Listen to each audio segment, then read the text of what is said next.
সুনানে আবু দাউদের এক বর্ণনা এসেছে, আল্লাহ রাসূল সাল্লাল্লাহু আলাইহি ওয়াসাল্লাম বলেছেন যে মান হাফিযা 10 আয়াতিন মিন আউয়ালি সূরাতিল কাহফি উসিমা মিন ফিতনাতিদ দাজ্জাল। সূরাতুল কাহফের প্রথম 10 আয়াত যে ব্যক্তি মুখস্থ করবে সে দাজ্জালের ফিতনা থেকে মুক্তি পাবে। আমরা জানি যে পৃথিবী সৃষ্টির শুরু থেকে কিয়ামত পর্যন্ত এই পৃথিবীতে যত ফিতনা ঘটেছে, যত ট্রায়াল এসেছে, এর মধ্যে সবচেয়ে ভয়ঙ্করতম ফিতনার নাম হচ্ছে দাজ্জালের ফিতনা। এবং রাসূল সাল্লাল্লাহু আলাইহি ওয়াসাল্লাম নিজেও এই দাজ্জালের ফিতনা থেকে তিনি কিন্তু পানাহা চাইতেন। রাসূল সাল্লাল্লাহু আলাইহি ওয়াসাল্লাম আমাদেরকে গাইড করে গিয়েছেন যে কেউ যদি সূরাতুল আল কাহফের প্রথম 10 আয়াত মুখস্থ করে সে উসিমা মিন ফিতনাতিদ দাজ্জাল, দাজ্জালের ফিতনা থেকে বেঁচে যাবে। সুবহানাল্লাহ। এজন্য আমাদের যাদের সুযোগ হয় আমরা যেন সূরাতুল কাহফের প্রথম 10 আয়াত মুখস্থ করে ফেলি। কেন দাজ্জালের ফিতনা থেকে মুক্তি পাবে বলে রাসূল সাল্লাল্লাহু আলাইহি ওয়াসাল্লাম বললেন? এর কারণ হচ্ছে দাজ্জালের যে ফিতনা, এই ফিতনাগুলোর সলিউশন বেসিক্যালি আল্লাহ তাআলা সূরাতুল কাহফের ভেতরে বর্ণনা করেছে। দাজ্জাল এই পৃথিবীতে এসে 4 ভাবে আমাদেরকে ফিতনায় ফেলতে চাইবে। আমরা সূরাতুল কাহফের নাম নিঃসন্দেহে সবাই শুনেছি, তাই না? সূরাতুল কাহফ হচ্ছে কালামুল্লাহ মাজিদের 114টি সূরার মধ্যে থেকে একটি অনন্য সূরা। চমৎকার চমৎকার কিছু ঘটনা সেখানে স্থান পেয়েছে। শেষ জামানার বিভিন্ন ঘটনা প্রবাহ এবং গল্প সমৃদ্ধ কিছু রহস্যময় মিস্ট্রিয়াস কিছু বিষয় আমরা সেখানে জানতে পারবো। বিশেষ করে 7 স্লিপার্সের ঘটনা আমরা জানবো। পিপল অফ কেভ যাদেরকে বলা হয়, আসহাবুল কাহাফ, 7 জন যুবক যারা ঈমান বাঁচাতে গুহায় আশ্রয় নিয়েছিল, আমরা তাদের ব্যাপারে জানবো। এবং 2 জন বাগানের ওনার ছিল, তাদের কি ঘটেছিল আমরা জানবো। মূসা এবং খিজির আলাইহিস সালাম, ওনাদের মধ্যকার কিছু অদ্ভুত অদ্ভুত ঘটনা ঘটেছিল, সেগুলো আমরা জানবার চেষ্টা করব। জুলকারনাইন নামে একজন বাদশাহ ছিল, তার ঘটনা আল্লাহ এখানে বলেছেন। ইয়াজুজ মাজুজ কিয়ামতের আগে যে তারা বেরোবে, তাদের ব্যাপারে আল্লাহ তাআলা এই সূরার শেষের দিকে উল্লেখ করেছেন। এভাবে নানা ধরনের গল্প দিয়ে, লেসন দিয়ে আল্লাহ তাআলা এই সূরাটাকে সমৃদ্ধ করেছেন। আমরা ধাপে ধাপে 4টি পড়বে এই সবগুলো ব্যাপার নিয়ে আলোচনা করব ইনশাআল্লাহ বিইذনিল্লাহ। যারা দেখছেন, আমি অনুরোধ করব যে আপনারা যদি যখন আমি সরাসরি শুরু করব, কোরআনের একটি মুসহাফ নিয়ে যদি আপনারা বসেন, তাহলে সূরা কাহফের প্রথম আয়াত থেকে শুরু করে আমি যখন তাফসীর করব, আপনারা সরাসরি আয়াত থেকে আমাকে ফলো করতে পারবেন ইনশাআল্লাহ। সম্মানিত সুধী, সূরাতুল কাহফ হচ্ছে কোরআনের একেবারে মিডলে অবস্থিত। ভেরি মিডল অফ দ্য কোরআনে আপনি সূরাতুল কাহফ পাবেন। এবং কোরআনের যে সূরার ধারাক্রম, সে ধারাক্রম অনুসারে এটি হচ্ছে 18 নম্বর সূরা। এটি কোরআনের 15 পারায় অবস্থিত। এ সূরার আয়াত সংখ্যা 110টি। সূরা ইউসুফের আয়াত সংখ্যা ছিল 111টি, সূরা কাহফের 110টি। ইন্টারেস্টিংলি খুব কাছাকাছি সাইজের একটি সূরা। সূরা ইউসুফ নিয়ে আমরা গতবার আলোচনা করেছি। আমরা আমাদের কমেন্টসে সেই রিফ্লেকশনস ফ্রম সূরা ইউসুফের যে 4 পর্বের লিঙ্ক, সেটিও আমরা দিয়ে দিব, আপনারা চাইলে দেখে নিতে পারবেন। এবং মজার ব্যাপার হচ্ছে যে সূরাতুল কাহফ হচ্ছে এমন একটি সূরা, কোরআনে 5টি সূরা আলহামদুলিল্লাহ শব্দ দিয়ে শুরু হয়েছে। মোট 5টি সূরা শুরু হয়েছে আলহামদুলিল্লাহ দিয়ে। সূরাতুল কাহফ তার মধ্যে একটি সূরা। কোন কোন সূরাগুলো আলহামদুলিল্লাহ দিয়ে শুরু হলো সেগুলো হচ্ছে সূরাতুল ফাতিহা, সূরাতুল আনআম, সূরাতুল কাহফ, সূরা সাবা এবং সূরা ফাতির। এই 5টি সূরা আলহামদুলিল্লাহ শব্দ দিয়ে শুরু হয়েছে। এবং এই সূরাটি মাক্কি সূরা। এই সূরাটির নাজিলের সময়কাল হচ্ছে আবিসিনিয়াতে হিজরতে যাওয়ার আগে এই সূরাটি নাজিল হয়েছে। আমরা জানি যে মক্কাতে আল্লাহ রাসূল সাল্লাল্লাহু আলাইহি ওয়াসাল্লাম যখন দাওয়াতি কাজ করছিলেন, লোকজন কালেমা পড়ে মুসলিম হচ্ছিল, তাদের উপর অত্যাচারের স্টিম রোলার নেমে এসেছিল। এবং তারা যখন প্রচন্ড অত্যাচারের মুখে, তখন তাদেরকে সান্ত্বনা দেওয়ার জন্য আল্লাহ তাআলা এই সূরাটি নাজিল করেছেন। যেখানে আসহাবে কাহফের ঘটনায় জানা যাচ্ছে যে বিগত দিনেও পূর্ববর্তী উম্মতেরাও কিন্তু তাদের ঈমান রক্ষার্থে এরকম কষ্ট করেছিল, পরীক্ষা দিয়েছিল। পরীক্ষায় নিজেদেরকে উত্তীর্ণ করে, প্রমাণ করে করে তাদেরকে ঈমানদারদের খাতায় নাম লেখাতে হয়েছিল। তো এই সূরাতুল কাহফের এই মোটিভেশনগুলো নাজিল করে বেসিক্যালি আল্লাহ তাআলা মক্কায় অবস্থিত মুসলিম সাহাবাদের হৃদয়টাকে আরো মজবুত করছিলেন, তাদেরকে আরো সান্ত্বনা দিচ্ছিলেন, যাতে করে তাদের হিম্মত বেড়ে যায়। তো আমরা জানি যে আবিসিনিয়ার যে হিজরত, প্রথম হিজরতটা নবুয়তের 5ম বৎসরে হয়েছিল। এই 5ম বৎসরের আগ মুহূর্তে এই সূরাটি নাজিল হয় মক্কায়। এবং সূরাতুল কাহফের কিছু ফজিলাত আছে, আমরা সেটা এখন শুনবো। এক নম্বর ফজিলত হচ্ছে এই সূরাটা পড়লে আপনি ভেতর থেকে একটা কুলনেস, একটা ট্রাঙ্কুলিটি ফিল করবেন, প্রশান্তি। আপনি যারা জুমার দিন এই সূরাটি তেলাওয়াত করে থাকেন তারা আপনারা জানবেন যে একটা প্রশান্তি আপনি ভেতর থেকে ফিল করবেন। রাসূল সাল্লাল্লাহু আলাইহি ওয়াসাল্লাম বলেছেন যে সাকিনা ফিল করবে। সহিহ বুখারীর বর্ণনা একটি হাদিস এসেছে, এক সাহাবী রাতের সালাতে সূরাতুল কাহফ তিনি তেলাওয়াত করছিলেন। এই তেলাওয়াতের কারণে হঠাৎ করে কিছুক্ষণ পর দেখলেন যে ওনার ঘরের পাশে বাঁধা একটি বাহন, ঘোড়া বা উট, এটা লাফালাফি করছে। তিনি নামাজ শেষ করে বের হয়ে দেখলেন যে আকাশ থেকে মেঘ এসে তার পুরো ঘরটাকে আবৃত করে ফেলছে। পরদিন তিনি রাসূল সাল্লাল্লাহু আলাইহি ওয়াসাল্লামকে এই ঘটনা বললেন যে রাসূলুল্লাহ, আমি সূরা কাহফ তেলাওয়াত করছিলাম, আমার ঘোড়া লাফাচ্ছিল, মেঘ এসে ঘর ঢেকে ফেলছিল, আকাশের মেঘ এসে, ঠান্ডা মেঘ এসে। রাসূল সাল্লাল্লাহু আলাইহি ওয়াসাল্লাম বললেন যে ফাইন্নাহা সাকিনাতু নাযালাত লিল কুরআন, এটা হচ্ছে আল্লাহ তাআলার পক্ষ থেকে নাজিল হওয়া সাকিনা, যেটা তুমি সূরা কাহফ তেলাওয়াত করেছো এর বরকতে নাজিল হয়েছে। সুবহানাল্লাহ। এবং আল্লাহ রাসূল সাল্লাল্লাহু আলাইহি ওয়াসাল্লাম এও ইরশাদ করেছেন যে জুমার দিনে যে সূরা কাহফ তেলাওয়াত করবে, আদা আলাহু মিনান নূরি মা বাইনাল জুমআতাইন, আল্লাহ তাআলা একটা স্পেশাল নূর তার জন্য সেট করবেন, যেটা দুই জুমার মাঝখানে আল্লাহ তাআলা এই নূর দিয়ে তাকে নূরানি করে রাখবে। আল্লাহ তাআলার স্পেশাল নূরের বলয়ে এসে থাকবে। সুনানে আবু দাউদের এক বর্ণনা এসেছে, আল্লাহ রাসূল সাল্লাল্লাহু আলাইহি ওয়াসাল্লাম বলেছেন যে মান হাফিযা 10 আয়াতিন মিন আউয়ালি সূরাতিল কাহফি উসিমা মিন ফিতনাতিদ দাজ্জাল, সূরাতুল কাহফের প্রথম 10 আয়াত যে ব্যক্তি মুখস্থ করবে সে দাজ্জালের ফিতনা থেকে মুক্তি পাবে। আমরা জানি যে পৃথিবী সৃষ্টির শুরু থেকে কিয়ামত পর্যন্ত এই পৃথিবীতে যত ফিতনা ঘটেছে, যত ট্রায়াল এসেছে, এর মধ্যে সবচেয়ে ভয়ঙ্করতম ফিতনার নাম হচ্ছে দাজ্জালের ফিতনা। এবং রাসূল সাল্লাল্লাহু আলাইহি ওয়াসাল্লাম নিজেও এই দাজ্জালের ফিতনা থেকে তিনি কিন্তু পানাহা চাইতেন। রাসূল সাল্লাল্লাহু আলাইহি ওয়াসাল্লাম আমাদেরকে গাইড করে গিয়েছেন যে কেউ যদি সূরাতুল আল কাহফের প্রথম 10 আয়াত মুখস্থ করে সে উসিমা মিন ফিতনাতিদ দাজ্জাল, দাজ্জালের ফিতনা থেকে বেঁচে যাবে। সুবহানাল্লাহ। এজন্য আমাদের যাদের সুযোগ হয় আমরা যেন সূরাতুল কাহফের প্রথম 10 আয়াত মুখস্থ করে ফেলি। কেন দাজ্জালের ফিতনা থেকে মুক্তি পাবে বলে রাসূল সাল্লাল্লাহু আলাইহি ওয়াসাল্লাম বললেন? এর কারণ হচ্ছে দাজ্জালের যে ফিতনা, এই ফিতনাগুলোর সলিউশন বেসিক্যালি আল্লাহ তাআলা সূরাতুল কাহফের ভেতরে বর্ণনা করেছে। দাজ্জাল এই পৃথিবীতে এসে 4 ভাবে আমাদেরকে ফিতনায় ফেলতে চাইবে। 4 ধরনের ফিতনায় সে ফেলবে। এক নম্বর হচ্ছে দ্য ট্রায়াল অফ ফেইথ, বিশ্বাসের পরীক্ষা, ইমানের পরীক্ষায় সে আমাদেরকে ফেলে দিবে। তারপর ট্রায়াল অফ ওয়েলথ, সম্পদের পরীক্ষায়। তারপর ট্রায়াল অফ নলেজ, জ্ঞান দিয়ে সে ফিতনা ছড়াবে, আমাদেরকে ফিতনায় ফেলে দিবে। এবং finally the trial of power or the trial of authority, ক্ষমতা দিয়ে সে আমাদেরকে ফিতনায় ফেলে দিবে। প্রথমে হচ্ছে ইমান, সে এমন এমন বিষয় ঘটাবে যেগুলো দেখে আমরা ইমান হারা হয়ে যাব। তারপর হচ্ছে দ্য ট্রায়াল অফ ওয়েলথ, তার কাছে সম্পদের পাহাড় থাকবে, যা মানুষ চায় তাই সে দিতে পারবে, আল্লাহ সেই ক্ষমতা সে দাজ্জালকে দিবে।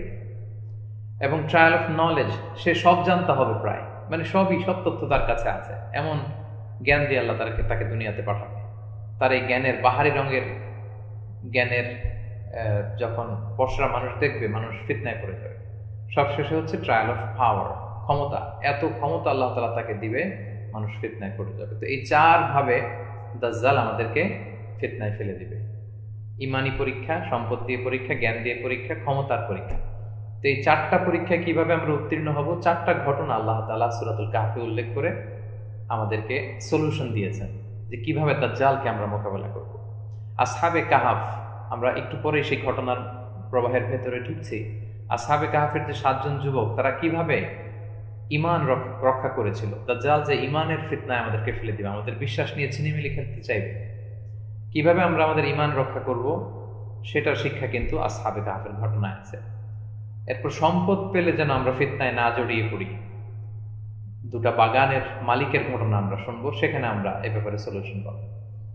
এরপর জ্ঞানের ফিতনায় যাতে আমরা জড়িয়ে না পড়ি, মুসা আলাইহিস সালাম এবং খিজির আলাইহিস সালামের মধ্যে যে কথোপকথন, কনভারসেশন, তাদের একসাথে জয়েন্টলি ট্রিপ, এখান থেকে আমরা এটার সলিউশন পাবো। এবং ফাইনালি জুলকারনাইন, তিনি এত দাপট, এত ক্ষমতাশালী হয়েও, এত পাওয়ারের অধিকারী হয়েও কিভাবে তিনি আল্লাহ তাআলার প্রতি সমর্পিত ছিলেন, এই ঘটনার প্রবাহের মধ্যে দিয়ে আমরা কিন্তু এই ক্ষমতার ফিতনা থেকে বেঁচে যাব। এজন্য আল্লাহ রাসূল সাল্লাল্লাহু আলাইহি ওয়াসাল্লাম বলেছেন যে সূরাতুল কাহফের প্রথম 10 আয়াত যে ব্যক্তি মুখস্থ করবে উসিমা মিন ফিতনাতিদ দাজ্জাল, সে দাজ্জালের ফিতনা থেকে রক্ষা পাবে। সূরাতুল কাহফের সেন্ট্রাল থিম হচ্ছে ফিতনা। সিম্পলি যদি বলি, একেবারে প্রিসাইজলি যদি বলি, তাহলে বলবো যে ফিতনা। একটু আগে যেগুলো আমি বলেছিলাম যে ফিতনাগুলো থেকে কিভাবে বাঁচবো, ফিতনা এবং how to deal with this ফিতনাস, কিভাবে এই ফিতনাগুলো আমরা ডিল করবো। এই 4টা ফিতনার কথা আমরা শুনলাম, the trial of faith, the trial of wealth, the trial of knowledge and finally the trial of power or the authority. এই ফিতনাগুলো থেকে আমরা কিভাবে বাঁচবো সেগুলোর ব্যাপারে কিন্তু এখানে দিক নির্দেশনা দেয়া আছে, আমরা শুনবো। সম্মানিত শুধু এ পর্যায়ে আমরা শুনবো এই সূরাটির শানে নুজুল কি। আমরা বলেছি যে মক্কায় নাজিল হয়েছে এই সূরাটি নবুয়তের 5ম বৎসরে। আল্লাহ রাসূল সাল্লাল্লাহু আলাইহি ওয়াসাল্লাম যখন দাওয়াত দিচ্ছিলেন কাফিরদের মাঝে, মক্কার কুরাইশদের মাঝে, তারা মুশরিক ছিল, তারা রাসূল সাল্লাল্লাহু আলাইহি ওয়াসাল্লামের দাওয়াতকে প্রত্যাখ্যান করলো, নমুসলিমদের উপর অত্যাচার চালাতে লাগলো এবং একটা পর্যায়ে তারা ভাবতে আরম্ভ করলো যে আসলে আমাদের নিশ্চিত হওয়া উচিত যে মুহাম্মদ সত্যি নবী কিনা। কিন্তু মুহাম্মদ যে নবুয়তির কথা বলে, কিতাবের কথা বলে, এগুলো কোনোটার ব্যাপারেই তো আমাদের এক্সপিরিয়েন্স নাই। এগুলোর ব্যাপারে এক্সপিরিয়েন্স আছে হচ্ছে ইয়াসরিবে যে ইহুদিরা আছে, অর্থাৎ পরবর্তীতে যে এলাকাটার নাম মদিনা হয়েছে, মদিনার ইহুদিদের কাছে নবীদের ব্যাপারে তথ্য আছে, কিতাবের ব্যাপারে তথ্য আছে, মানে দে হ্যাভ দিস ট্র্যাডিশন। তো বেটার আমরা তাদের কাছে আমাদের কিছু লোক পাঠাই এবং আসলেই মোহাম্মদ নবী কিনা, কি কি তাকে জিজ্ঞেস করলে আমরা বুঝতে পারবো যে সে আসলে নবী। এই প্ল্যান থেকে তারা মক্কার 2জন নেতাকে ইয়াসরিবে পাঠালো। একজন হচ্ছে নাদার ইবনে হারেস, আরেকজন হচ্ছে উকবা ইবনে আবি মুআইদকে তারা পাঠালো।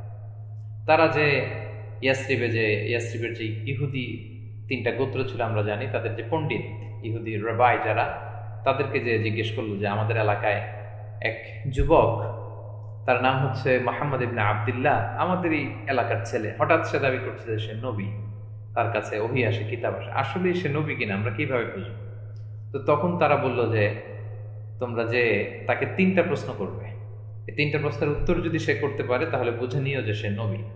প্রথম প্রশ্ন হচ্ছে তাকে জিজ্ঞেস করবে যে আসহাবুল কাহফের ব্যাপারে, যে আরো 400-500 বছর আগে 7জন যুবক গুহাতে তারা লুকিয়েছিল, অনেকদিন ঘুমিয়েছিল, তাদের ঘটনাটা কি, তাদের ব্যাপারে কি জানো, তুমি সত্য নবী হলে বলো।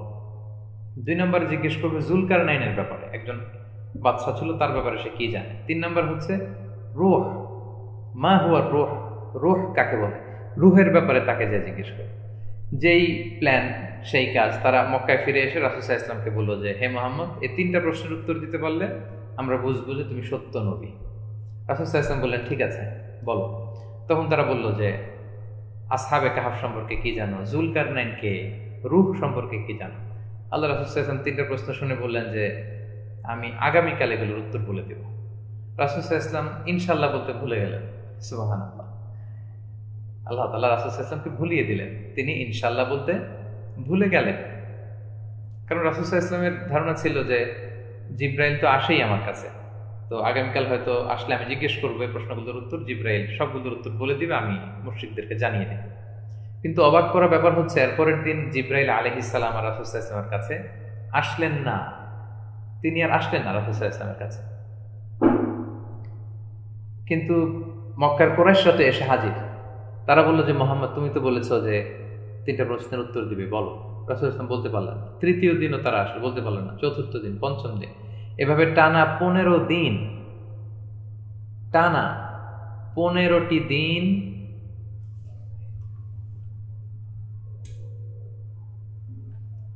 এভাবে টানা 15টি দিন মক্কার কুরাইশরা রাসূল সাল্লাল্লাহু আলাইহি ওয়াসাল্লামের কাছে এসেছিল, কিন্তু রাসূল সাল্লাল্লাহু আলাইহি ওয়াসাল্লাম বলতে পারেন।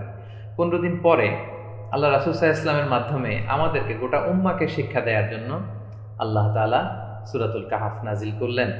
তিনি জানিয়ে দিলেন কারা আসহাবে কাহফ ইন ডিটেইল। সুবহানাল্লাহ, তিনি জানিয়ে দিলেন যুলকারনাইন কে, তিনি জানিয়ে দিলেন রূহ কি। যদিও এই রূহের আয়াতটা সূরাত বনী ইসরাঈলের সাথে বা সূরাতুল ইসরা'র সাথে অ্যাড করা হয়েছে।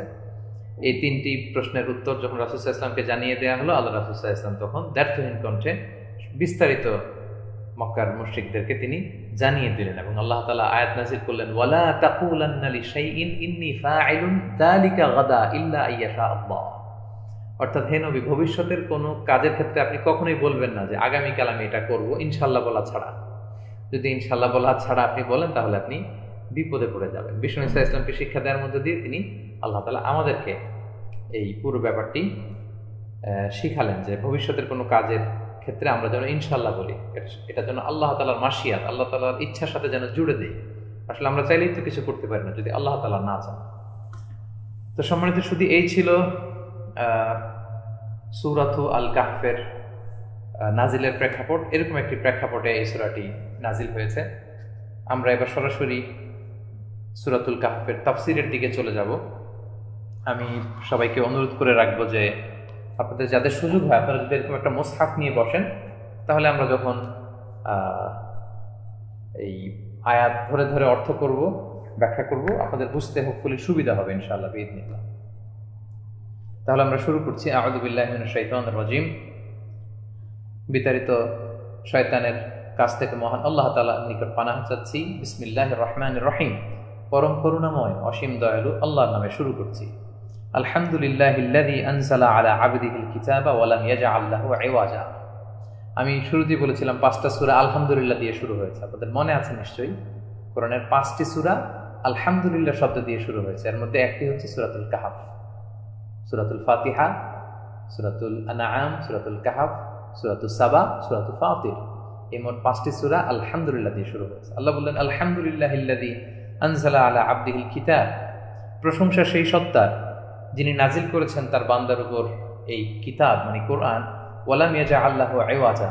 আর এই কোরআনের ভেতরে তিনি কোনো বক্রতা রাখেননি, কোনো ধরনের বক্রতা নেই এই কোরআন, বরং কাইয়িমান, এটা সুদৃঢ় কিতাব।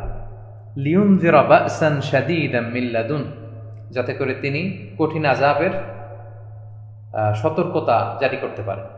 কঠিন আযাব, যারা এই কোরআন মানবে না তাদের জন্য কঠিন আযাব আছে, এই সতর্কতা যেন তিনি দিতে পারেন। ওয়া ইউবাশশিরুল মুমিনিন, এবং বিশ্বাসীদেরকে যেন তিনি সুসংবাদ দিতে পারেন। কেমন বিশ্বাসী? আল্লাযীনা ইয়ামালুনা সলিহাত, যারা সৎকর্ম সম্পাদন করে। কি সুসংবাদ? যে আন্না লাহুম আজরান হাসানা, যারা নেককার, যারা সৎকর্ম সম্পাদন করে তাদের জন্য আছে আজরান হাসানা, উত্তম প্রতিদান, রিওয়ার্ড আছে। সেটা কি? সেটা হচ্ছে জান্নাত। মাকিসিনা ফীহি আবাদা, বিশ্বাসীরা এই জান্নাতে চিরকাল থাকবে। আবাদা, জান্নাতের একটা বৈশিষ্ট্য হচ্ছে যারা জান্নাতে ঢুকবে তারা কোনোদিন সে জান্নাত থেকে বের হবে না। সুবহানাল্লাহি ওয়া বিহামদিহি। আর তিনি কি করেন এই কিতাব দিয়ে? এক তো তিনি সুসংবাদ দেন, আরেকটা হচ্ছে ওয়া ইউনযিরুল্লাযীনা ক্বালু, আর তিনি যাতে করে সতর্ক করতে পারেন তাদেরকে যারা বলে ক্বালু ইত্তাখাযাল্লাহু ওয়ালাদা, আল্লাহ তাআলা সন্তান গ্রহণ করেছেন। নাউযুবিল্লাহ। এটা ছিল ইহুদি, নাসারা এবং মুশরিকদের একটা উক্তি। ইহুদিরা, নাসারারা বলতো যে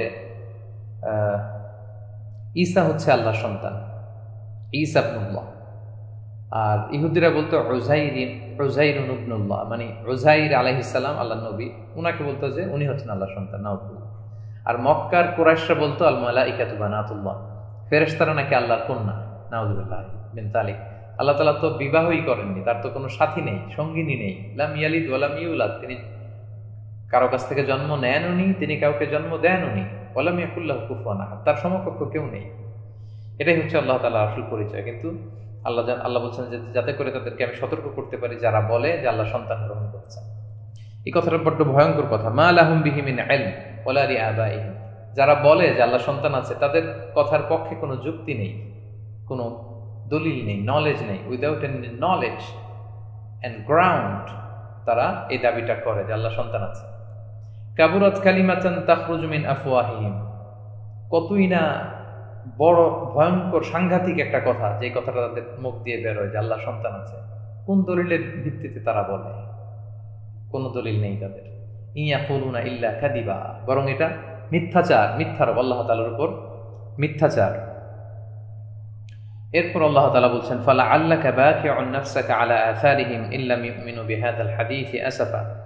হে নবী, আপনি তো আপনার প্রাণকে শেষ করে দিবেন, আপনার দেহকে আপনি শেষ করে দিবেন এই মুশরিকদের পেছনে পেছনে ঘুরতে ঘুরতে, এই চিন্তা করে যে ওরা কেন এই কোরআনের প্রতি ঈমান আনছে না। আল্লাহ রাসূল সাল্লাল্লাহু আলাইহি ওয়াসাল্লামকে বলা হয় যে দয়ার নবী, মায়ার নবী।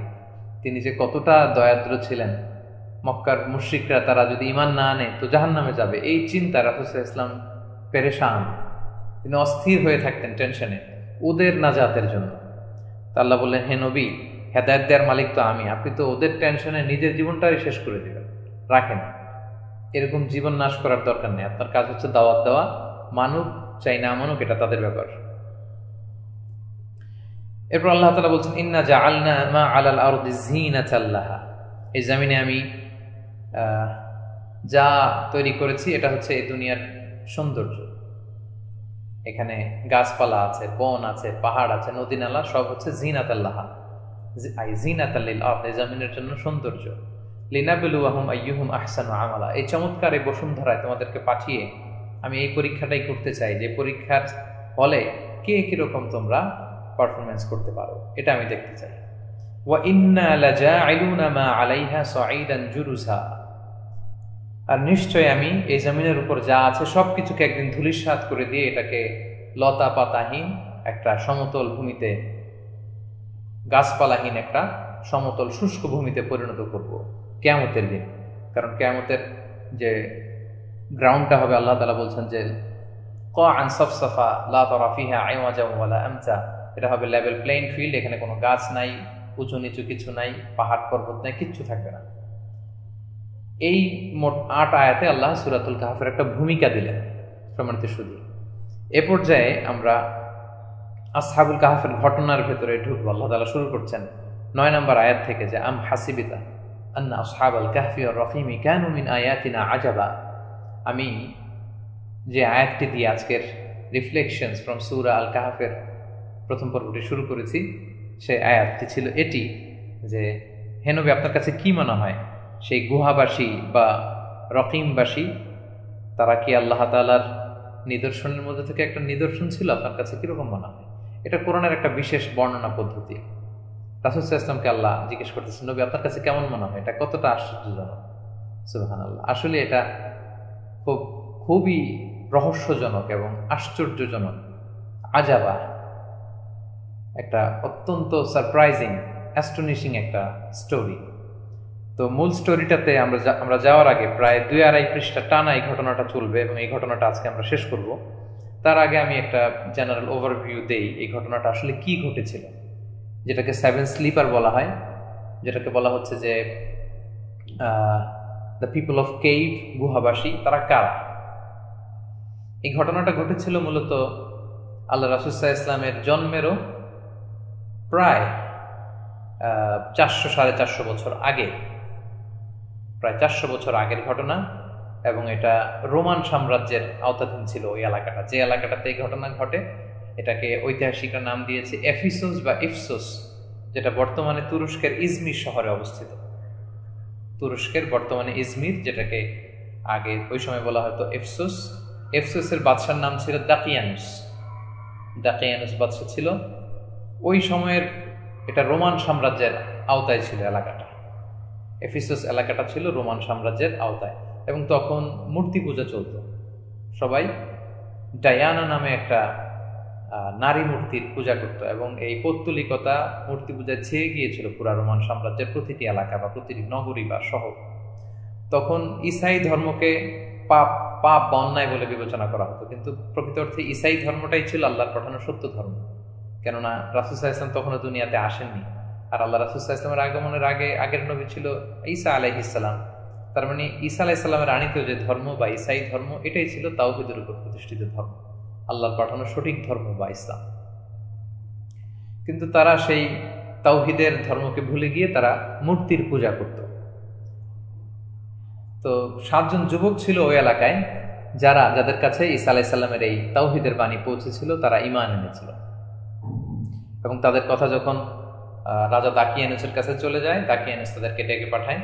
আমি খুব, to make the long story short, shortly আমি আপনাদেরকে পুরো ঘটনাটা একটু করে তুলে ধরবো, তারপর আমরা সরাসরি কোরআন থেকে শুনবো। তাদের 7 জনকে ডেকে পাঠানো হলো যে তোমরা নাকি তাওহীদে বিশ্বাস করো, ঈসাই ধর্মে বিশ্বাস করো। তারা বলল, হ্যাঁ, আমরা এক আল্লাহ বিশ্বাস করি, আপনাদের মূর্তির পূজা আমরা করবো না। আমরা ঈসা আলাইহিস সালামের রেখে যাওয়া যে ঈসাই ধর্ম, একত্ববাদের ধর্ম, আখিরাতের উপর বিশ্বাস, কিতাব রাসূলের প্রতি বিশ্বাস, এটা মানি। দাকিয়ানুস বলল, এত বড় স্পর্ধা তোমাদের, এই রোমান সাম্রাজ্যের আমি এত প্রতাপশালী কিং, আমার সামনে এত বড় কথা, তোমাদের প্রত্যেকের শিরোচ্ছেদ করা হবে, এরকম ঘোষণা দিলেন। অবশেষে তিনি বললেন যে ঠিক আছে, তোমরা যেহেতু যুবক, তোমাদের রক্ত গরম, তোমাদেরকে আমি 3 দিন সময় দিলাম।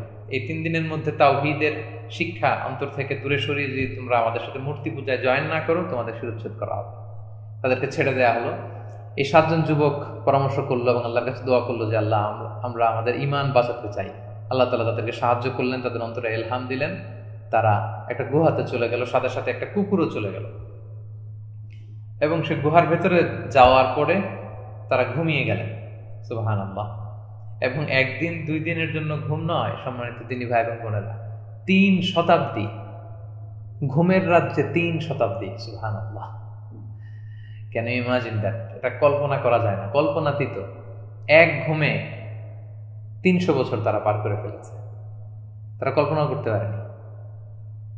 এবং এই 300 বছর যে তারা পার করেছে, তারা মৃত্যুবরণ করেনি, তাদের ক্ষুধা তৃষ্ণাও লাগেনি। আল্লাহ তাআলা স্পেশালি, বিশেষ আল্লাহ তাআলার রহম এবং করমে তাদেরকে বাঁচিয়ে রেখেছিলেন, গোটা বিশ্ববাসীর জন্য একটা সাইন হিসেবে তুলে ধরবার জন্য। আল্লাহ তাআলা 300 বছর তাদেরকে ঘুম পাড়িয়ে রাখলেন সেই গুহার ভেতরে। 300 বছর পর তারা ঘুম থেকে উঠল। উঠার পরে তাদের কেমন যেন মনে হচ্ছে যে আসলে কত সময় ঘুমালাম। তারপর তারা একজনকে বলল যে কিছু রৌপ্য মুদ্রা নিয়ে বাজার থেকে খাবার নিয়ে আসো, খুব সাবধানে যাবে, কেউ যাতে আমাদের কথা টের না পায়। আমরা যে গুহাতে চলে আসছি, আমাদের কথা যাতে কেউ টের না পায়, লুকিয়ে লুকিয়ে আমাদের জন্য কিছু রুটি নিয়ে আসো। একজন সেই রূপার মুদ্রা নিয়ে গুহা থেকে বের হয়ে দেখে যে গুহার আশেপাশের এলাকার কোনো কিছুই সে মনে করতে পারছে না। অর্থাৎ 300 বছরে তো কমপক্ষে 5 থেকে 6টা জেনারেশন চলে গিয়েছে।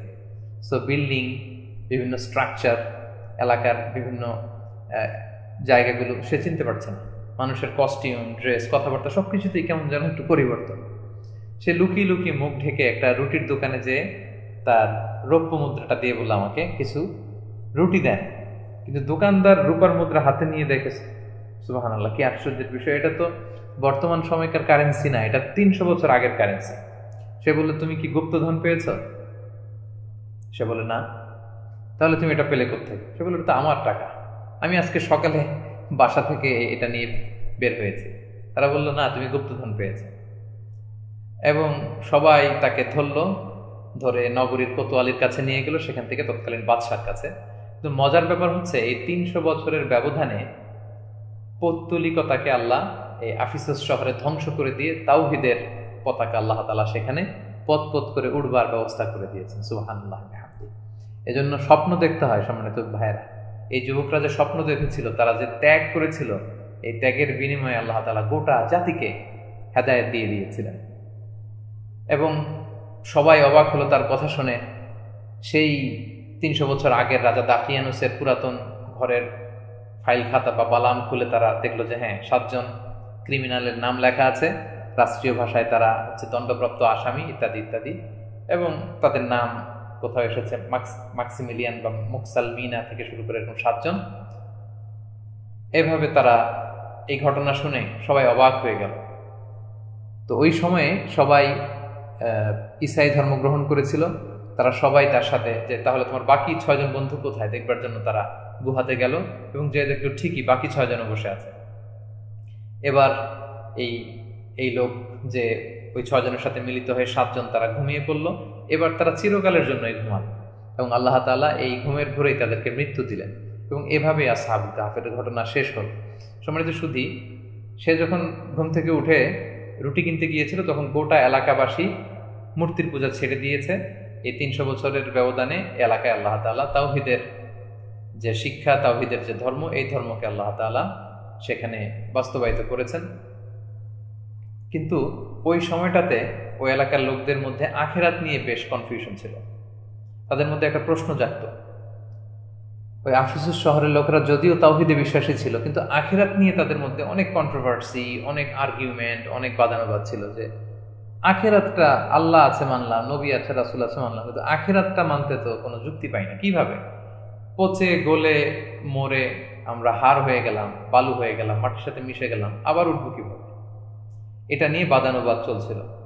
তো সেই এলাকায় আল্লাহ তাআলা চাক্ষুষ ওদেরকে 300 বছর ঘুমানোর পরে আবার জাগিয়ে তুলে তাদেরকে প্রমাণ করে দিলেন যে দুনিয়ার বুকেই যদি কিছু লোক 300 বছর এরকম বেহুশ হয়ে ঘুমিয়ে থাকার পরে আবার উঠতে পারে, তাহলে আল্লাহ তাআলা কি মৃত্যুর পরে মানুষদেরকে আল বাআফ ওয়ান নুশুর, পুনরুত্থিত করা, পুনরায় জীবিত করা, এটা কি আল্লাহ তাআলার পক্ষে সম্ভব না?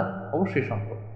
গোটা আফসোসবাসীর চোখে আঙ্গুল দিয়ে আল্লাহ তাআলা এই আসহাবে কাহাফের মাধ্যমে তাদের আখিরাতের ব্যাপারে যে কনফিউশন ছিল, সংশয় ছিল, এই সংশয়টাকে বেসিক্যালি আল্লাহ তাআলা দূর করেছেন। সম্মানিত সুধী, এই হচ্ছে ঈমান বাঁচানোর জন্য 7 স্লিপার, 7 জন যুবকের কাহিনী। তাদের গুহাটা আসলে কোথায়, এই নিয়ে ঐতিহাসিকদের মধ্যে অনেক মতভেদ আছে। কেউ বলেছে জর্ডানের একটা রাকিন বা রাকেল ভ্যালি আছে তার পাশে, কেউ কেউ বলেছেন তুরস্কের ইজমিরে, কেউ কেউ আর অন্যান্য জায়গায়ও দাবি করেছেন, কিন্তু সবচাইতে গ্রহণযোগ্য মতামত হচ্ছে এটা তুরস্কের ইজমির শহরের একটি এলাকাতে। এই গুহাটি আজও তাদের প্রত্নতাত্ত্বিক অধিদপ্তরের আওতায় সেটা সংরক্ষিত আছে এবং আজও কোরআনের সেই নিদর্শন সে এলাকায় কিন্তু রয়ে গিয়েছে। সম্মানিত শুধু এই হচ্ছে আসহাবে কাহফের ঘটনা। তারা যে 3টা প্রশ্ন করেছিল, এটা ছিল একটা প্রশ্ন। রাসূল সাল্লাল্লাহু আলাইহি ওয়াসাল্লামের কাছে ওহী নাজিল হলো এবং রাসূল সাল্লাল্লাহু আলাইহি ওয়াসাল্লাম একের পর এক সবগুলো আয়াত মক্কার কুরাইশদের সামনে তুলে ধরেছিলেন। এখান থেকে আমাদের জন্য শিক্ষা কি, রিফ্লেকশন কি, লেসন কি, এগুলো আমরা ইনশাল্লাহ 4 পর্বের যে সর্বশেষ পর্ব হবে রমাদানের একেবারে শেষের দিকে, সেই 4র্থ পর্বে পুরা সূরাতুল কাহফের যে রিফ্লেকশন আমরা শেয়ার করব এবং সেই পর্বটি পর্যন্ত আপনারা আমাদের সাথে থাকবেন বলে আশা করছি। সম্মানিত শুধু তাহলে আমরা সরাসরি আসহাবে কাহফের ঘটনা প্রবাহ আমরা কোরআন থেকে শুনি। আল্লাহ তাআলা বলছেন, আম হাসিবাতা আন্না আসহাবাল কাহফি ওয়ার রাকিমি কানু মিন আয়াতিনা আজাবা। এই যে গুহার অধিবাসী অথবা রাকিমের অধিবাসী, তারা আমার নিদর্শনের মধ্যে থেকে অন্যতম নিদর্শন ছিল। হ্যাঁ হে নবী, আপনি কি মনে করেন?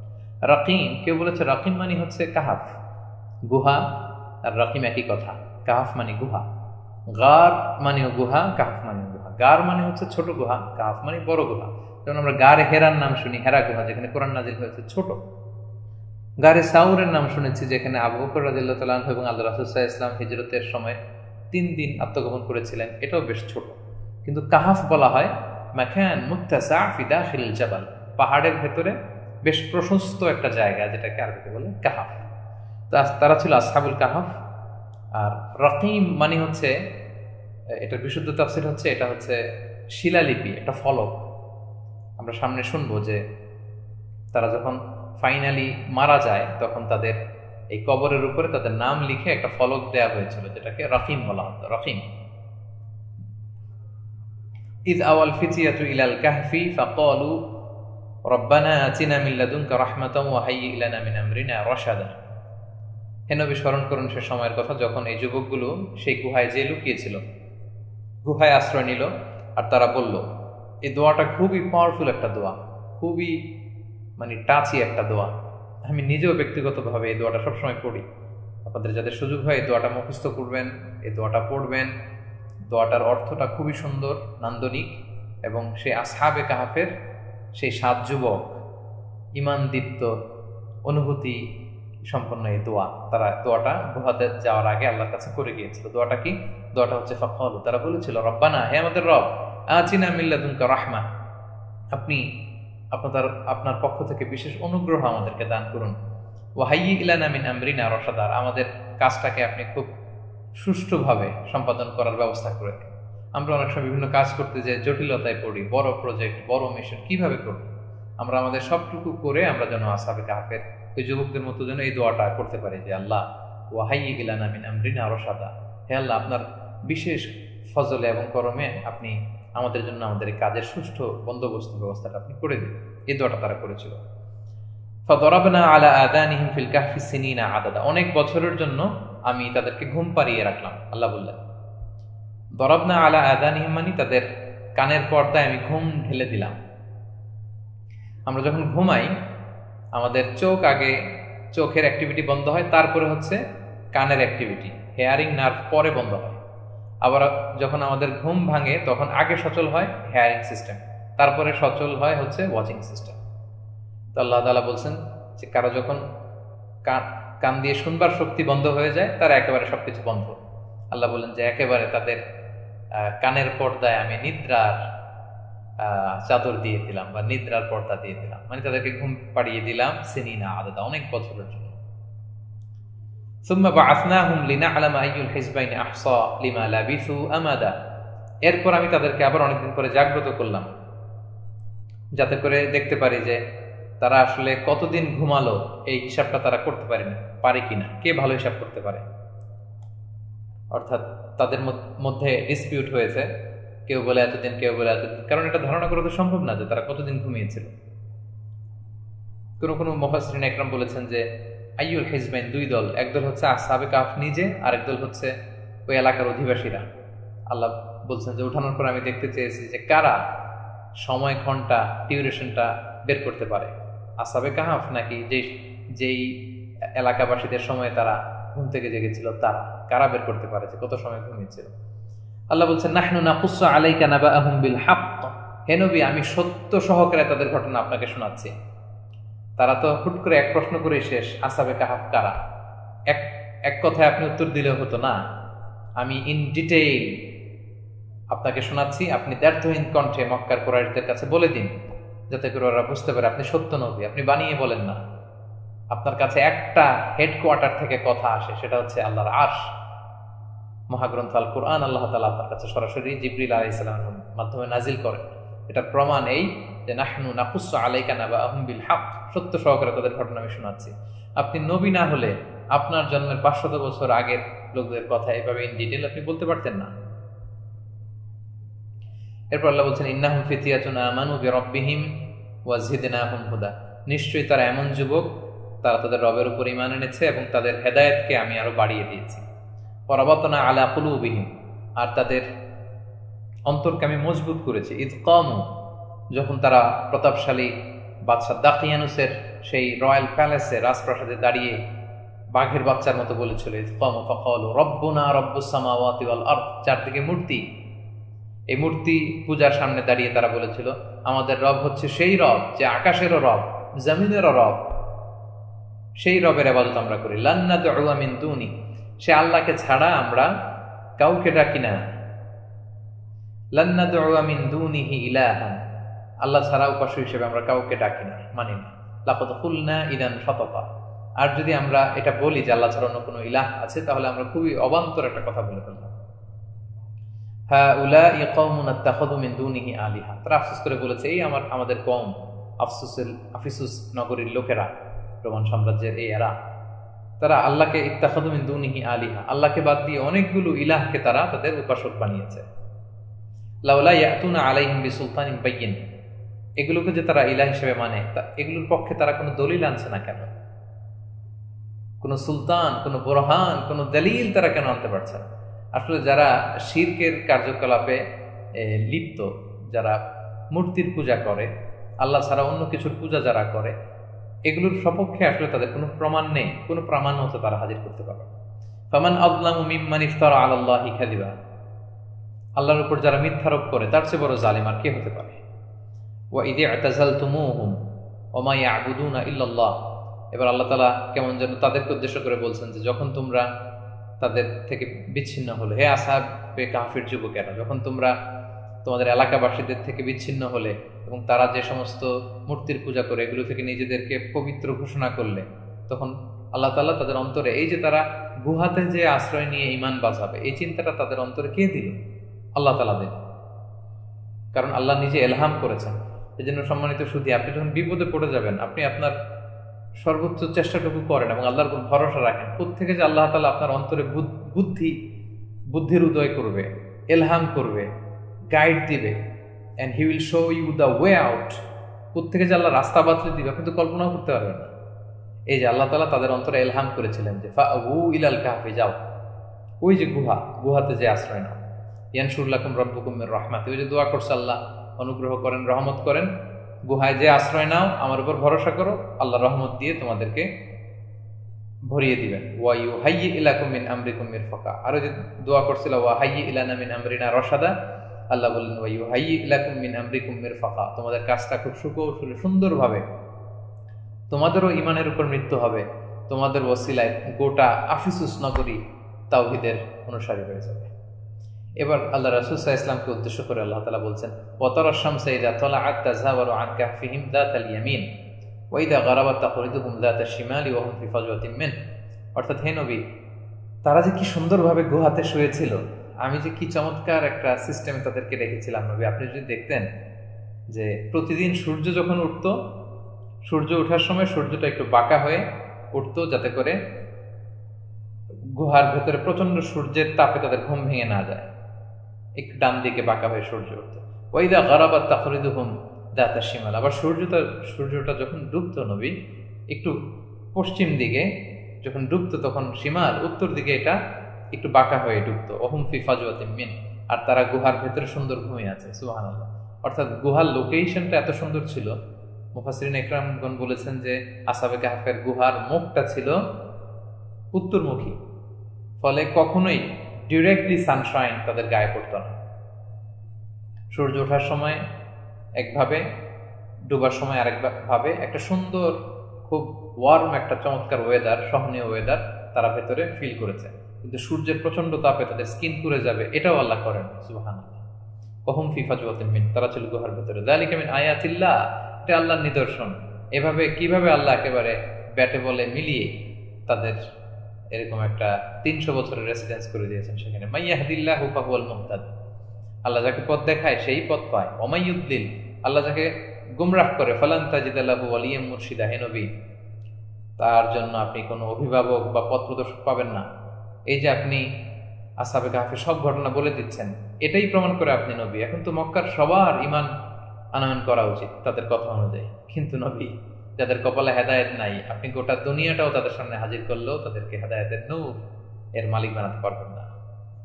ওয়া তাহসাবুহুম আইকাযা ওয়া হুম রুকুদ, তাদের অবস্থাটা এমন ছিল, দেখলে মনে হতো যে তারা, হে নবী তাদেরকে দেখলে আপনার মনে হতো তারা জেগে আছে, আসলে তারা ঘুমিয়ে আছে। সুবহানাল্লাহ। ওয়া নুকাল্লিবুহুম যাতাল ইয়ামিনি ওয়া যাতাশ শিমাল, আর আমি তাদেরকে ডানে বায়ে এপাশ ওপাশ করায় দিতাম। যেহেতু প্রায় 300 বছর তারা ঘুমিয়েছিল, সো একদিকে শুয়ে থাকলে মাটি তাদের দেহ খেয়ে ফেলবে, অথবা তাদের প্যারালাইজড হয়ে যেতে পারে দেহটা। এজন্য আমি তাদেরকে ডানে বায়ে শুধু ঘুরিয়ে দিতাম। দাতাল ইয়ামিনি ওয়া দাতাশ শিমাল। সুবহানাল্লাহি ওয়া বিহামদি। আল্লাহ তাআলা এমন ব্যবস্থা করেছেন, কেউ যদি দূর থেকে তাদের 300 বছর দেখতো, তাহলে দেখা যেত তারা কিছুক্ষণ, আমরা যেমনি রাতে ঘুমালে কিছুক্ষণ ডান দিকে কাত হয়ে শুই, আবার 2-3 ঘন্টা পরে আবার বাঁ দিকে কাত হয়ে শুই, তাদের ক্ষেত্রে আল্লাহ এই টসিং এন্ড টার্নিং এর ব্যবস্থা তিনি করে দিয়েছেন। সুবহানাল্লাহি ওয়া বিহামদি। যাতে করে তাদের দেহে কোনো ধরনের ক্ষতি না হয়। ওয়া কালবুহুম বাসিতুন যিরাআইহি বিল ওয়াসির, এবং তাদের কুকুরটা, সম্মানিত শুধু আমি আগেও বলেছি যে 7 জন যখন গুহায় যায়, একটা কুকুরও তাদের সাথে যায়। তারা কুকুরটাকে না আসার জন্য বারণ করছিল, সরাই দিচ্ছিল, কিন্তু কুকুরটা বারবার চলে আসতেছিল। সুবহানাল্লাহ। দেখেন, ভালো মানুষের সাথে থাকলে, সঙ্গ যদি ভালো হয়, তাহলে একটা কুকুরের দাম কত বেড়ে যায়। যে কুকুরের কথা সরাসরি কোরআনে স্থান পেয়েছে, স্পেশাল কুকুর। ইবনে আব্বাস রাদিয়াল্লাহু তাআলা আনহু বলেছেন যে এই কুকুরের নাম হচ্ছে কিতমির। এই কিতমির কুকুরটা, কালবুহুম বাসিতুন যিরাআইহি বিল ওয়াসির, কুকুর যখন বসে দেখবেন যে কুকুরের যে বাহু, 2 হাতকে এরকম সামনের দিকে রেখে যেন প্রহরী, কেমন যেন কুকুরটা প্রহরীর একটা ভাব নিয়ে বসেছিল। লাউ ইত্তালা'তা আলাইহিম লাওয়াল্লাইতা মিনহুম ফিরারা ওয়া লামুলিতা মিনহুম রু'বা। হে নবী, সেই যদিও আপনার জন্মের 400 বছর আগের ঘটনা, কিন্তু যদি আপনি সামহাও আপনি দেখার সুযোগ পেতেন যে ওরা আসলে কি করছিল এবং তারা কিভাবে 7 জন ঘুমিয়ে আছে, ঘুমের ঘরে ডান পাশ বাম পাশ করতেছে এবং একটা কুকুর দাঁড়িয়ে আছে, আপনি দেখলে আপনি পালিয়ে যেতেন এবং ভয় পেয়ে যেতেন, আতঙ্কিত হয়ে উঠতেন, কারণ এটা স্বাভাবিক কোন অবস্থা না। ওয়াকাযালিকা বা'আসনাহুম লিয়াতাসাআলু বাইনাহুম, এরপর আল্লাহ বলেন আমি তাদেরকে উঠালাম যাতে করে তারা একে অপরকে জিজ্ঞেস করতে পারে। ক্বালা কাইলুম মিনহুম কাম লাবিসতুম, দীর্ঘ 300 বছর পর তারা ঘুম থেকে জেগে উঠল। জেগে উঠে আড়মোড় ভেঙে তারা একে অপরকে জিজ্ঞেস করলো, ঘটনা কি, আমরা আসলে কেমন যেন লাগছে, কতক্ষণ ঘুমালাম, মনে হয় যে অনেকক্ষণ ঘুমালাম। এরকম তারা যখন অদ্ভুত প্রশ্ন ছুড়ে দিচ্ছে একে অপরকে, ক্বালু লাবিসনা ইয়াওমান আও বা'দা ইয়াওম,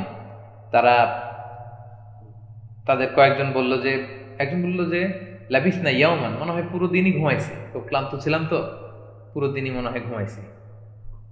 আও বা'দা ইয়াওম, কেউ বললো যে না, মনে হয় দিনের কিছু অংশ, কয়েক ঘন্টা। তারা আসলে কনফিউজড। 300 বছর পর ঘুম থেকে উঠে তারা কেমন যেন স্বাভাবিক থাকতে পারছে না এবং মিলাতে পারছে না কোনো কিছু। ক্বালু রাব্বুকুম আ'লামু বিমা লাবিসতুম, তারা বলল যে, বাকি কেউ কেউ বলল যে তোমরা যে কত সময় ঘুমিয়েছো সেটা আল্লাহই ভালো জানে। এরপর তারা যেহেতু ঘুম থেকে উঠেছে, ওঠার সাথে প্রচণ্ড ক্ষুধা অনুভব করলো। তখন ফাবাআসু আহাদাকুম, তারা বলল, তাদের মধ্যে কেউ বলল যে একজনকে বাজারে পাঠালে কেমন হয়। ফাবাআসু আহাদাকুম, তোমাদের একজনকে পাঠাও, বিওয়ারিকিকুম হাদিহি, এই রূপার মুদ্রাগুলোকে নিয়ে, ইলাল মাদিনা, শহরে এই রৌপ্য মুদ্রাগুলো নিয়ে পাঠাও। ফালিয়ান দুরাইয়ুহা আসকাতু আমান, সে একটু খুঁজে দেখুক ভালো ভালো খাবার কি আছে। ফালিয়াতিকুম বিরিজকিম মিনহু, এবং সেখান থেকে খাবার যেন সে নিয়ে আসে। ওয়ালিয়াতালাত্তাফ, আর সে যেন যাওয়ার সময় সাবধানে যায়। সম্মানিত সুধী, যারা সরাসরি কোরআন দিয়ে আমার সাথে ধরেছেন তারা খেয়াল করলে দেখবেন এই যে ওয়ালিয়াতালাত্তাফ শব্দটা একটু বোল্ড করা। নিশ্চয়ই আপনারা খেয়াল করেছেন যে অন্য শব্দগুলোর যে ফন্ট সাইজ, আমি 19 নম্বর আয়াতের কথা বলছি, এখানে একটা শব্দ আছে ওয়ালিয়াতালাত্তাফ, দেখবেন যে অন্য আয়াতগুলোর চেয়ে এই শব্দটা একটু বোল্ড করা, মোটা অক্ষরে লেখা। And this is the very middle of the Quran. এই ওয়ালিয়াতালাত্তাফ শব্দটা হচ্ছে কোরআনের একেবারে মিডল। এই ওয়ালিয়াতালাত্তাফ শব্দের আগে কোরআনের যত অক্ষর, তারপরে ঠিক তত অক্ষর। এটা হচ্ছে একেবারে literally the middle of the Quran. তো তারা বললো যে ওয়ালিয়াতালাত্তাফ, যে যাবে সে যেন সাবধানে যায়। ওয়ালা ইউশইরান্না বিকুম আহাদা, তোমরা যে এখানে আছো এটা যেন আবার সে কাউকে না জানিয়ে ফেলে। কারণ ইন্নাহুম ইয়াযহারু আলাইকুম, যদি তারা জানতে পারে যে তোমরা এখানে গুহার ভেতরে আমরা যে লুকিয়ে আছি, যদি জানতে পারে, ইয়ারজুমুকুম, তোমাদেরকে পাথর নিক্ষেপ করে হত্যা করবে। আও ইউঈদুকুম ফি মিল্লাতিহিম, অথবা জোর করে, যে 3 দিনের আলটিমেটাম আমাদেরকে দিয়েছে, এই 3 দিনের মধ্যে যদি আমরা তাওহীদ, এক আল্লাহর ইবাদত না ছাড়ে আমাদেরকে শিরচ্ছেদ করবে। আও ইউঈদুকুম ফি মিল্লাতিহিম, অথবা তাদের যে শিরকি ধর্মে, জোর করে ওদের ধর্মে আমাদেরকে নিয়ে যাবে। ওয়ালান তুফলিহু ইদান আবাদা, তাহলে তো তোমরা কখনোই সফল হতে পারবে না।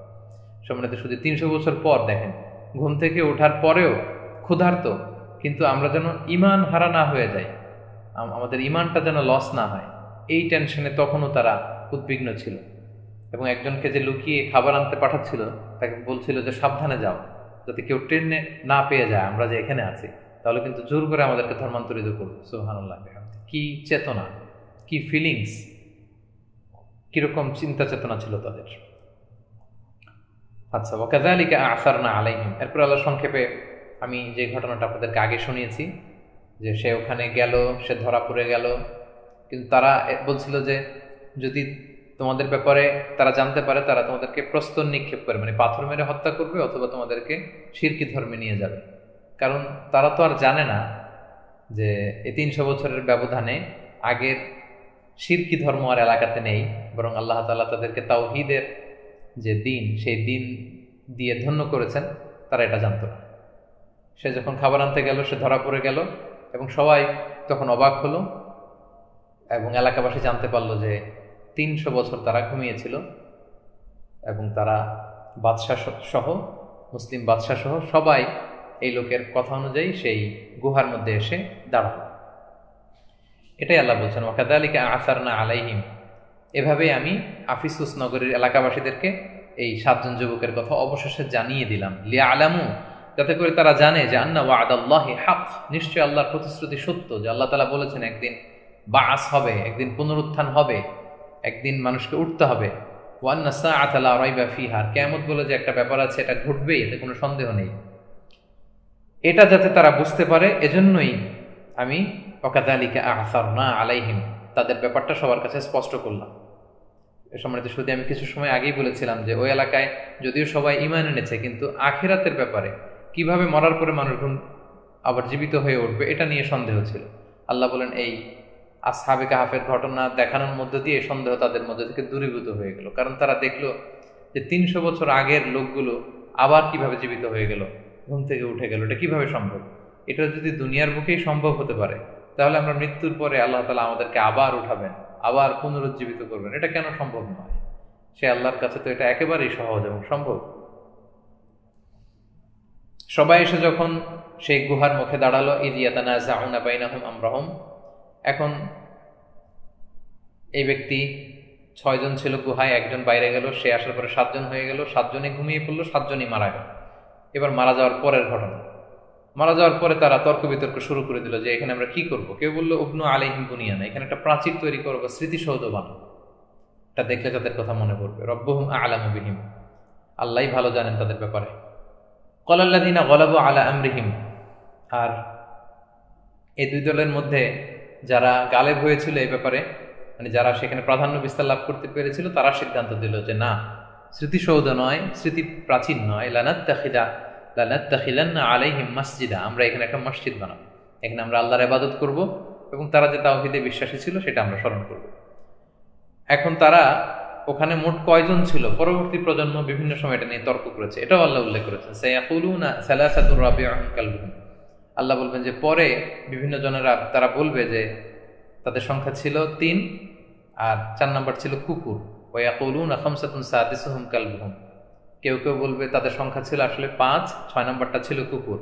এই সবগুলো কথাই হচ্ছে রাজমাম বিল গায়ব, আন্দাজে ঢিল ছোড়ার মতো। বরং সত্যনিষ্ঠ কথা হচ্ছে যারা বলে ওয়ায়াকুলুনা সাবা, তাদের সংখ্যা হচ্ছে ৭, এটাই সত্য। এই যে গুহায় বসবাস করেছিল যুবক, তাদের সংখ্যা কত সম্মানিত ভাই এবং বোনেরা? জি, তারা সংখ্যায় ছিল ৭ জন। ওয়াসামিনুহুম কালবুহুম, আর তাদের সাথে ছিল একটা কুকুর, সে হচ্ছে ৮ম। তাহলে ৭ জন যুবক এবং একটি কুকুর। কুল, হে নবী আপনি বলুন, রব্বি আ'লামু বিইদ্দাতিহিম, তাদের প্রকৃত সংখ্যা আল্লাহ ভালো জানেন। ওয়া মা ইয়া'লামুহুম ইল্লা কলিল, এবং অল্প সংখ্যক লোক ছাড়া এর সংখ্যার ব্যাপারে কেউ জানে না। সেদিন ইবনে আব্বাস রাদিয়াল্লাহু তাআলা আনহু বলতেন, ওয়া আনা মিনাল কলিল, আমি সেই অল্প সংখ্যকদের মধ্য থেকে একজন। এবং তিনি বলেছেন যে তারা সংখ্যায় ছিল ৭ জন। ফালা তুমারি ফীহিম ইল্লা মিরাআন যাহিরা, সুস্পষ্ট আমি যে আয়াত বর্ণনা করলাম এগুলো ছাড়া আপনি নবী এই ব্যাপারে কোনো ঝগড়ায় লিপ্ত হবেন না, কারণ আপনার কাছে সরাসরি ওহী এসেছে এবং এই ওহীর কথাগুলি যথেষ্ট। ওয়ালা তাস্তাফতি ফীহিম মিনহুম আহাদা, এবং তাদের ব্যাপারে আপনি কাউকে কিছু জিজ্ঞেস করবেন না, কারণ আপনার কাছে আমি যা নাজিল করেছি দ্যাটস গুড ইনাফ। এরপর আল্লাহ বললেন, ওয়ালা তাকুলান্না লিশাইইন ইন্নী ফাআইলুন যালিকা গাদা ইল্লা আইয়াশা আল্লাহ, হে নবী আমি আগামীকাল এই কাজটা করব, এরকম আপনি কখনোই বলবেন না ইনশাল্লাহ বলা ছাড়া। যদি ভবিষ্যতের কোনো কাজের ব্যাপারে আপনি ওয়াদা দেন, করবেন, বলবেন, এগুলো যদি বলেন, সেক্ষেত্রে আপনি ইনশাল্লাহ শব্দটাকে জুড়ে দিবেন। সুবহানাল্লাহ বিহামদিহি। এবং ইনশাল্লাহ না বলার কারণে কিন্তু 15 দিন রাসূল সাল্লাল্লাহু আলাইহি ওয়াসাল্লাম একটা বিব্রতকর পরিস্থিতিতে তিনি পড়তে হয়েছিল। ওয়াযকুর রাব্বাকা ইযা নাসিতা, যখনই আল্লাহর কথা ভুলে যান, স্মরণ হলেই তাকে স্মরণ করুন। ওয়াকুল আসা আইয়াহদিয়ানি রব্বি লিআকরাবা মিন হাযা রাশাদা, এবং বলুন আশা করা যায় নিশ্চয়ই আমার রব এ ব্যাপারে সত্যের সবচেয়ে অধিকতর কাছাকাছি বিষয়ে তিনি আমাকে পথ দেখাবেন। ওয়ালাবিসু ফি কাহফিহিম, এবার আল্লাহ তাআলা তাদেরকে কতদিন ঘুম পাড়িয়ে রেখেছিলেন সে ব্যাপারে বলছেন। ওয়ালাবিসু ফি কাহফিহিম সালাসামিয়াতিন সিনিনা ওয়াজদাদু তিসআ, তারা 300 বছর ঘুমিয়েছিল। সুবহানাল্লাহ। আসহাবে কাহফের যুবকেরা 1 বছর, 2 বছর, 10 বছর, 50 বছর না, 300 বছর। এজন্য আমি এই পুরো স্লটটার নাম দিয়েছি ঘুমের রাজ্যে 3 শতাব্দী। সুবহানাল্লাহ বিহামদিহি। আজকে যেই অংশটা আমরা পড়ছি এটার হেডলাইন হচ্ছে, আমার পার্সোনালি নিজের ভেতর থেকে নিজ থেকে এই নামটা আমার এসেছে যে ঘুমের রাজ্যে 3 শতাব্দী, 300 বছর তারা কাটিয়ে ফেলেছে। সুবহানাল্লাহ। ওয়ালাবিসু ফি কাহফিহিম সালাসামিআতিন সিনিনা ওয়াজদাদু তিসআ, তারা 300 বছর ঘুমালো, ওয়াজদাদু তিসআ, আরো বাড়ালো 9 বছর। এটা কেউ কেউ বলছেন যে মুফাসসিরিন ইকরাম বলেছেন এটা সরাসরি আল্লাহর কথা, আবার কেউ কেউ বলেছেন না, যে পরবর্তীতে যারা হিসাব করেছে তারা কেউ বলেছে 300, কেউ বলেছে 309। এটা কিভাবে হলো? এটা হচ্ছে 300 বছর হচ্ছে সৌর বৎসরের হিসাবে, আর 309 বৎসর হচ্ছে চন্দ্র বৎসরের হিসাবে। সৌর বৎসরের 100 বছরে, চন্দ্র বৎসরে 103 বছর হয়, সেই হিসেবে 300 বছরে 309 বছর হয়। তার মানে আল্লাহ তাআলা 2টা বছরের হিসাবে বলে দিলেন যে তাদের ঘুমিয়ে থাকার ডিউরেশন হচ্ছে সৌর বৎসরের হিসাব করলে 300 বছর, চান্দ্র বৎসর হিসাব করলে 309 বছর, সোলার ইয়ারে 300, লুনার ইয়ারে 309। সুবহানাল্লাহ বিহামদিহি। কুলিল্লাহু আ'লামু বিমা লাবিসু, হে নবী আপনি বলেন যে আসলে কতদিন তারা ঘুমিয়েছিল সবচেয়ে ভালো জানেন আল্লাহ। লাহু গায়বুস সামাওয়াতি ওয়াল আরদ, আকাশ এবং জমিনের অদৃশ্যের খবর তার জানা। আবসির বিহি ওয়া আসমি', তিনি সব দেখেন, তিনি সব শোনেন। কতই না সুন্দর দ্রষ্টা, শ্রবণকারী তিনি। মা লাহু মিন দুনিহি মিন ওয়ালিক, আল্লাহ ছাড়া কোনো অভিভাবক তো আমাদের নেই। ওয়ালা ইউশরিকু ফি হুকমিহি আহাদা, আর তিনি হচ্ছেন এমন সত্তা যিনি তার সিদ্ধান্তে কাউকে শরীক বানান না। তিনি ফাআলুল লিমা ইউরিদ, যা ইচ্ছা তাই করতে পারেন। সম্মানিত শুধু এই হচ্ছে ২৬ আয়াত পর্যন্ত আসহাবে কাহাফের ঘটনা। আমরা ২৭ আয়াত থেকে ওয়াতলু মা উহিয়া ইলাইকা মিন কিতাবি রাব্বিক, এখান থেকে আমরা আমাদের নেক্সট সিরিজটি নেক্সট পর্বে আমরা আলোচনা করবো ইনশাল্লাহ। আশা করছি আজকের প্রথম পর্ব আপনারা এনজয় করেছেন, আপনারা অনেক কিছু শিখতে পেরেছেন, জানতে পেরেছেন। বিশেষ করে আসহাবুল কাহাফের ব্যাপারে আপনাদের একটা সম্যক ধারণা হয়েছে বলে আশা করি। এখান থেকে আমরা কি শিখলাম, কি জানলাম, এগুলো আমরা আজকে এখানে বলবো না, বরং আমরা রিফ্লেকশনস ফ্রম সূরা কাহাফের যে সর্বশেষ পর্ব, চতুর্থ পর্বে আমরা সমস্ত লেসন, শিক্ষা এবং রিফ্লেকশনগুলো নিয়ে আলোচনা করবো ইনশাআল্লাহ বিইذনিল্লাহ। আমি সবাইকে আবারও অনুরোধ করে রাখছি, আপনারা লাইভটি শেয়ার করবেন, যাতে করে আপনার অন্যান্য বন্ধু বান্ধবরা যারা আছে তারাও যাতে পরবর্তী সময়ে এই লাইভটি শুনে উপকৃত হতে পারে, কোরআনের সাথে রমাদানে আরও বেশি অ্যাটাচমেন্ট বাড়াতে পারে। আল্লাহ তাআলা আমাদের এই সময়কে কবুল করুক, আমাদের এই লাইভ সেশনটিকে কবুল করুক। হাযা মা ইনদি ওয়াল ইলমু ইনদাল্লাহ আলাইহি তাওয়াক্কালতু ওয়া ইলাইহি উনীব। প্রায় 1 ঘন্টার মতো আমরা আজকের প্রথম পর্বে আলোচনা করেছি। আল্লাহ তাআলা আমাদের এই আলোচনাটুকু কবুল করুক। আমরা নেক্সট যে পর্ব, সেই পর্বের অংশগ্রহণের আমন্ত্রণ জানিয়ে এখানেই রিফ্লেকশনস ফ্রম সূরা আল কাহফের প্রথম পর্ব শেষ করছি।